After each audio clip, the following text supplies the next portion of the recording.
ఇది రావాలండి. అది. అండ్ సంస్కృతాన్ని మళ్ళీ మనం తెచ్చుకోగలిగినప్పుడే దేశం సంస్కృతంలో ఉన్నటువంటి గొప్పతనం మాట్లాడుతున్నారు వాళ్ళు. సంస్కృతంలో ఉన్న సైన్స్ మాట్లాడుతున్నారు. పద్మారావు నగర్. పద్మరావు నగర్. పద్మారావు నగర్లో ఒక గురుకులం ఉంది. వాళ్ళ హెడ్ ఆఫీస్ వేరే చోట ఎక్కడో ఉంది. ఇక్కడ కొంతమంది పిల్లల్ని దాన్ని నడుపుతున్నటువంటి, అంటే ఇక్కడ దానికి వాళ్ళకి విద్య చెబుతున్నటువంటి అతను ఐఐటిఎన్.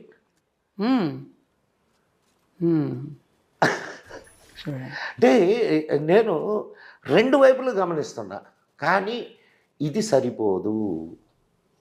ఇప్పుడు మీరు ఇక్కడ చూశారు కదా, ఇక్కడ చూస్తున్నారు ఇంతమంది పిల్లలు ఇక్కడ సాయంత్రం అయితే వచ్చి ఇది చేస్తున్నారండి అన్నారు. అంతమంది పిల్లల్ని వదిలేసినట్టేగా మనం. అంతేగా మరి. లేదు ఇప్పుడు